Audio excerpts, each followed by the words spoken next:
Nyt mä haluan kuulla, millaista teistä tuntui, kun te kävitte sieltä. Joo. Mutta kyllä täytyy sanoa, että oli siellä lämmin sydänkin niillä koulutetuilla hoitajilla. Että ilo nähdä ainakin, että meidän, niin kuin, jos puhutaan kotihoidosta ja sitten sitä tukevasta hoidosta, niin meillä on todella niin kuin, iso muutos tullut siinä, että se vetää entistä enemmän. Että siellä oli tosi paljon myöskin nuoria uusia hoitajia, jotka oli ollut harjoittelemassa. Ensiksi tietysti oli iloisesti yllättynyt siitä, että siellä oli hyvin rauhallinen se päivä, että asukkaat sai heräillä omaa tahtiinsa, ei ollut tämmöistä, kun joskus puhutaan, että sitten kaikkien on pakko nousta silloin ja syödä aamupalaa silloin, että saa rauhallisesti heräällä siellä milloin haluaa. Mielestäni se kuvaa varmaan juuri parhaiten sitä, että kuinka tämä arki on muuttunut. Mulle ensimmäisenä pisti silmään, että vanha rakennus, niin silloin vanhukset, jotka on tullut sinne, niin ne tilat on suunniteltu omatoimisempia vanhempia asukkaita varten. Ja nyt ne on äärettömän ahtaat. Tosi hyviä ammattilaisia tekemisiä. Ja ilman minua ei niitä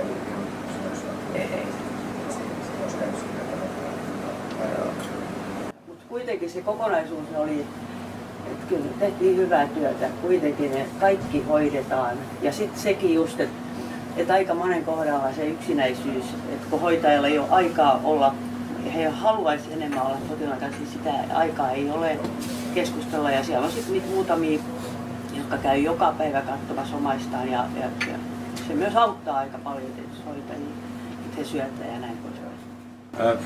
Sain erilaisia avustavia tehtäviä syöttämisestä, vaipanvaihtoa, olla mukana siellä arjessa kaikki ne väreineen, rosoineen, mitä siellä tehtäviin kuuluu. Ja kyllä se hyvin elämänmukaista puuhaa on.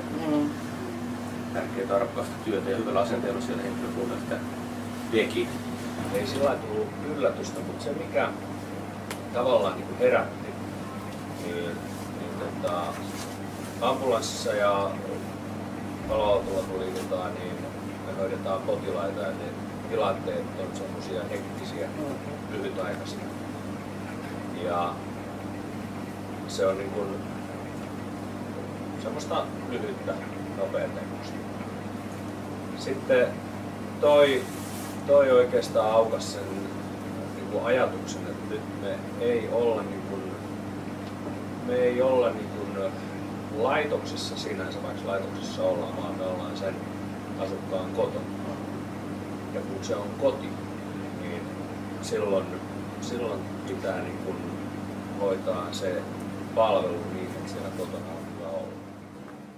EU:n keskuksen palvelutalolla ja se on sellainen keskus, jossa asuu ihmisiä, vanhuksia, joiden luona käydään monta kertaa päivässä heitä avustamassa, viemässä syömään. Mutta sitten siellä on myös päivätoimintaa vanhuksille, joita tuodaan kuljetuksella eri puolilta Espoota. Ja näähän oli tosiaan aikataulutettu, niin että kuinka monta minuuttia olla yhden potilaan, yhden vanhuksen luona, että sitten seuraava luokse oli jo kiire. Ja kyllä niin kuin siinäkin hetkessä niin kuin näki sen lämmön ja just sen, että siinä seurusteltiin ja juteltiin. Mutta hoitaja kyllä sanoi, että se tuntuu pahalta, että vanhus sanoi, että jäisit vielä hetkeksi ja älä vielä lähde. Ja kuitenkin täytyy mennä seuraavaan paikkaan. Kyllä tämä hoitajan mitoitus on tosi tärkeä.